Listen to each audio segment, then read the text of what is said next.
जो ये लड़ाई लड़ रही है, ये आने वाली नस्ल के लिए एक बहुत बड़ी खाई छोड़ के जाएगी। अगर ये हल हो गया तो ये सांप दोबारा फन नहीं उठाएगा, ये मैं कहना चाहता हूं।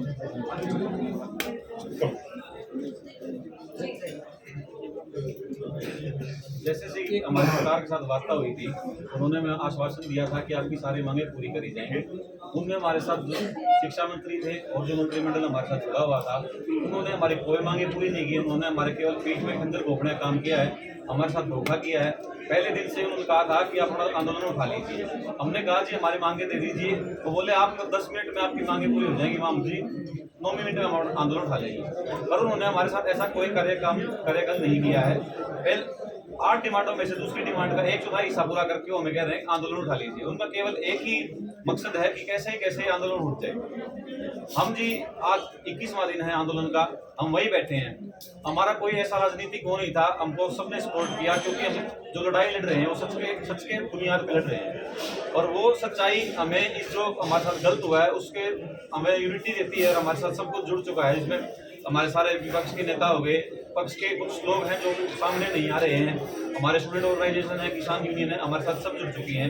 हमने 2 तारीख का अल्टीमेटम दे दिया है कि हम 11 से 3 बजे तक गेट को बंद कर देंगे। एक सांकेतिक तौर पे रहेगा, उसमें कोई एम्बुलेंस कोई इमरजेंसी सर्विसेज होती हैं तो हम उसके लिए उनको जाने देंगे, हमारे जो यूनिवर्सिटी के अंदर प्रेमिसेस के अंदर है। उसके अलावा हमने आगे तक की रणनीति तय कर ली है क्योंकि हमें सरकार से पूरा विश्वास हो गया है इस चीज़ का कि अब ये हमारी बातें मानेगी नहीं। हमने 4 तारीख की 7 तारीख की सारी कौन हमने तैयार कर ली है और हमने जो धरना है इसको लंबा चलाएंगे। क्योंकि छोटे भाई धोखा कहाँ हुआ और क्या हुआ? धोखा हमारे साथ पहले तो ये हुआ, जैसे हमको बार बार अपनी डिमांडों से नीचे लेके आया गया और बीच में हमारे साथ सहमति भी नहीं की। आप इन बातों का हमारे साथ सहमति कीजिए।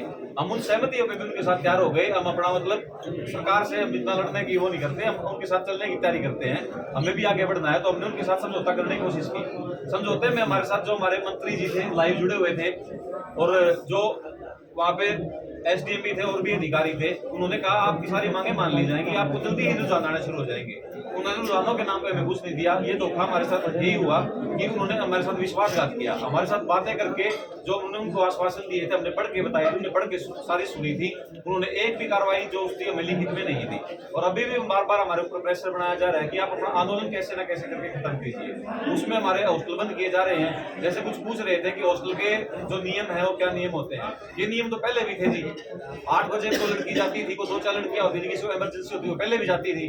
जो वार्डन मैडम है जो खुद अपने एक अधिकारी की जो वहाँ जिनके ऊपर कंप्लेंट हुई है, वो आप खुद ही इस चीज का अंदाजा लगा सकते हैं।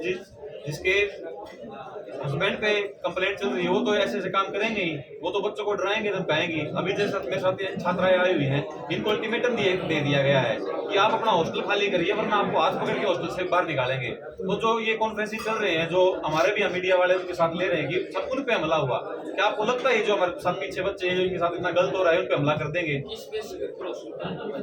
हॉस्टल का केवल ये रहता है जो समर सेशन होता है उसमें एज रूटीन हॉस्टल खाली करने होते हैं, पर उसमें स्टूडेंट्स का लिया जाता है। फीस तो दी 12 महीने की और समर वेकेशन के अंदर अगर कोई बच्चा नहीं जाना चाहता है तो क्या खाली करवाया जा सकता है? बिल्कुल नहीं, ऐसा पहले भी नहीं होता था।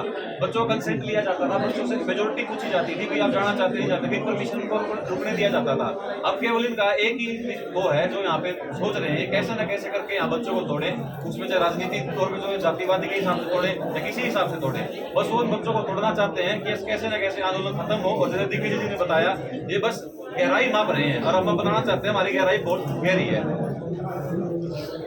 हमारी यूनिवर्सिटी में लाइब्रेरी आज तक कभी बंद नहीं हुई थी, उसका मैं सरकार से प्रशासन से पूछना चाहूंगा। तो 2 तारीख का नोटिस निकाल दिया लाइब्रेरी बंद होगी, वो किस आधार पे है? ये केवल बेबुनियादी बातें हैं जो सरकार हमसे कर रही है और ये हमारी मांगे पूरी करना नहीं चाहती।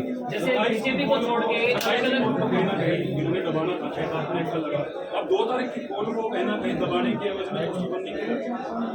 जैसे सरकार और प्रशासन का हमारे ऊपर क्या दबाव बनाया जाता है। जैसे भी कोई कॉल देते हैं उसके पहले दिन हमारे पूरा प्रेशर बनाया जाता है, बार बार बुलाया जाता है, लगातार निरंतर मीटिंगें चलती रहती है, उसमें प्रेशर बनाया जाता है, डराया जाता है कि ये बातें मान लीजिए। जैसे कल की कॉल है 2 तारीख की, उसमें स्पष्ट करना चाहूंगा कल सरकार 1 तारीख को 4 बजे के बाद किसी से बात नहीं करेंगे। अगर किसी को सरकार से कहीं बात करनी है तो हमसे 4 बजे से आगे पहले बात करें, वरना हमें 2 तारीख का प्रोग्राम अच्छे से नियुक्त करेंगे। दोस्त, जैसे बीजेपी को छोड़ के अलग अलग पॉलिटिकल पार्टीज के लीडर्स आपको सपोर्ट करने आ रहे हैं, तो जब आप स्टूडेंट्स आपस में डिस्कस करते हैं, मीटिंग करते हैं, कहीं ना कहीं लगता है कि जैसे बीजेपी का कहना है कि ये राजनीतिक रोटियां सेकने आ रहे हैं कांग्रेस वाले, अदर पार्टीज वाले, तो आप लोगों का खुद का मानना क्या है?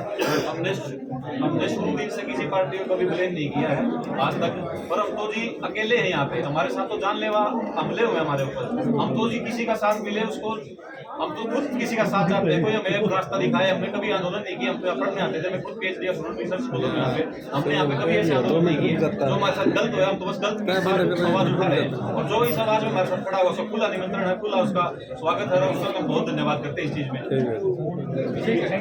थैंक यू जी, धन्यवाद, आप सब आए और इम्पोर्टेंट प्रेस कॉन्फ्रेंस में सब शामिल हुए।